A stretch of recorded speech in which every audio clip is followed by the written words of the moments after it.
Привет! Я Виола. От всичките неща, които обичам и показвам в този канал, почти не съм обръщала внимание на езиците. Понеже ме познавате, знаете, че аз съм рускиня, но живея в България, правя клипчета на български език, уча в езикова гимназия и като цяло имам отношение към чуждите езици. Затова бих искала да споделя своя опит с тях. И то по нагледен начин. Хорошо, эта часть для меня самая легкая. Мой родной язык — русский. До 12 лет я использовала его везде и всегда, а сейчас он у меня обитает в основном дома и отчасти в интернете. Перед тем, как я стала жить в Болгарии, мои друзья часто шутили, что я забуду русский.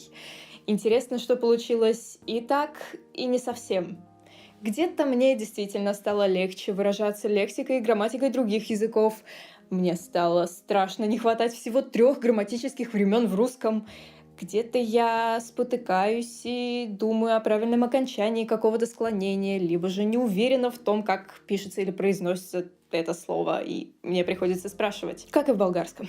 И все же считается, что хорошее понимание родного языка обеспечивает легкость в изучении других. В школе на уроках русского мы уделяли большое внимание морфологии, синтаксису. Думаю, базовое, но хорошее понимание того, как работает язык, позволило мне проводить аналогии с другими языками и понимать их на более глубоком уровне. Конечно, мой лексикон не пестрит благолепными речами, но все же я считаю, что знаю русский на удовлетворительном уровне. Естествено, сега за мен българският език е навсякъде. Първата ми среща с него се случи на около 9 години, когато за пръв път попаднах в България, а непосредственото му изучаване започна след като навърших 12. В семейството имахме самоучител, от който бях научила основите, а през първата година и половина вземах и уроци. В началото самият език ми се струваше странен, на места дори забавен, защото българският и руският са от една езикова група. Те са подобни, но различни и в тях има както пълни съвпадения, така и доста подвеждащи прилики. Стол. Това е маса. Това е маса. Това е стол. Ты не запомню какой. А в първия ми час по БЕЛ в училище, в 6-ти клас, темата беше бройна форма. Тогава седях на последния чин, без очила.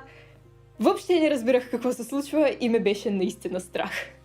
Обаче учителите разбираха и ми помагаха, както и съучениците сякаш не виждаха голям проблем в общуването с мен. Поне се опитваха да го правят. Ако някой съвсем случайно е тук, благодаря. Малко по малко започвах да разбирам и да проговарям. Уроците и общуването ми позволиха за 1 година и половина да науча езика така, че да взема матурата след 7-ми клас и да вляза в една от най-добрите гимназии в страната. Разбира се, аз продължавам да го уча. Все още има моменти, в които забивам и тръгвам да изяждам половината думи от неувереност. Зле съм с битовата лексика, с природата, с домакински инструменти и между другото това създава цял отделен проблем, когато пиша сценарии за своите видеа, за гривните и адаптирам названия. Даже съм го споменавала и не веднъж. Но разбира се, след толкова време изучаване български език и литература на ниво носител, виждам, че той има свой чар и сила. Радвам се, че го разбирам и говоря. А след 2 месеца, ужас, ще се явявам на зрелостен изпит по български език и литература. My grandma had a game on her computer. The game's interface was only in English, so the first words I've learned basically were play, yes, no, exit, and new game. That was before my mother handed me a course book and offered to teach me the basics of the language. I couldn't understand why I had to do this, and I couldn't understand any grammar either and often said things like I am go. However, my mom kept teaching me and thus by the time when English classes started in the 2nd grade, I had already had some knowledge. Later, I found motivation in my teachers, popular music in English, my other grandma, who by the way is a whole English philologist and a great English enthusiast, Or my best friend, who took extra classes and always knew more than me. However, after the great change, I took a great interest in movies and English-speaking celebrities, and thus I realized that my English was in fact atrocious. I just couldn't understand a thing they said. Luckily, we had some books in which the author explains quite simply the basics of the language. I would often read one of them during breaks in school. My English teacher once asked me to take a look at it, and I really hope she didn't run into the page with some quite 18 plus slang explanation.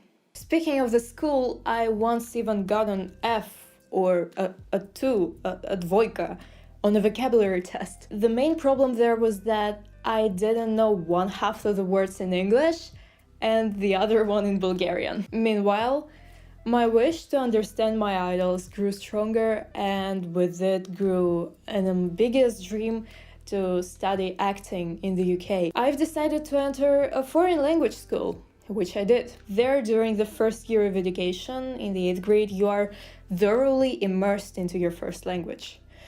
So, inevitably, through blood, sweat, and tears of having 20 English classes a week, I finally learned what I needed. Of course, I'm still learning it as well, and I know I can do better in many aspects, but overall, now I genuinely consider it an inseparable part of me. Alors, il y a maintenant plus de 3 ans que le français est devenu une petite partie de ma vie. En Europe, le français est moins parlé que l'anglais. C'est pourquoi, quand j'étais petite, je ne pouvais l'entendre que dans certaines chansons. Honnêtement, je n'ai jamais trouvé le français particulièrement beau ou romantique. Cependant, j'ai décidé de l'apprendre au lycée comme ma deuxième langue étrangère. Bien que je l'apprenne 4 ans déjà, je ne pourrais pas dire que je parle très bien le français. Je ne le pratique qu'en écoutant de la musique française de temps en temps ou en surfant sur l'internet. J'ai lu aussi quelques livres adaptés pour les niveaux A2 ou B1. En fait, une fois, j'ai participé à un défi de lecture dans mon école. C'était une bonne expérience. En plus, j'ai changé la langue d'un jeu vidéo d'anglais en français. C'était il y a longtemps, mais grâce à cette petite démarche, j'ai pu mémoriser quelques mots et constructions grammaticales. Après tout, je pense que c'est important qu'on plonge dans la langue et pas seulement la boucher. J'espère que mon apprentissage de français ne finira pas à l'école. Je voudrais continuer et utiliser le français tout comme les autres langues. Справихся. Сега, има и други, но те са на ниво А0 и едва ли ще се видите скоро. Като малка имах диск с нещо като игра, която учеше на италиански. Обаче, освен това, че имах, не си спомням нищо друго. Всъщност, аз имам академично музикално образование, а всеки, който го има, съвсем уверено може да каже, че знае малко италиански, понеже музикалните термини са на италиански. А и името ми е италианско. Започвала съм да уча и нидерландски, португалски, украински, а сега уча и корейски. Не, че го уча, да съм честна, отдавна не съм си поглеждала уроците, но мога да чета, знам някои думи, някоя граматика и мога да кажа, че е много интересен, особено за човек от Европа. Като цяло, езиците са готино нещо. И да съм честна, аз най-малко се разбирам с хора, които са убедени, че майчиният език ще им стигне до живот. Разбира се, целият ми порив тръгна от българския, а там малко нямах избор, освен да го науча. Но съм и благодарна за тази възможност и за това, че сега мога да виждам света в една малко по-широка светлина. А вие? Знаете ли някакви чужди езици? Или бихте ли искали да научите някой език? Как сте с руския, случайно? От себе си ще кажа, че изучаването става най-добре с постоянство, активно използване и добро разбиране на майчиния език. А като знаеш много наведнъж, е забавно да ги смесваш в едно изречение без да искаш.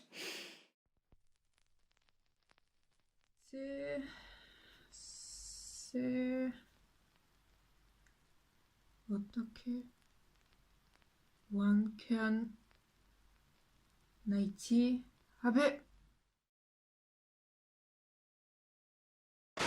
Език и литература на ниво носител. Виждам, разбирам. До последния момент не се определих какво искам да кажа. Je ne peux pas je ne peux pas. Абе, не бързай, бе! Cependant, j'ai décidé de l'apprendre au lycée comme ma deuxième langue. Едва го казах. Браво! Bien que je l'apprenne 4 ans déjà.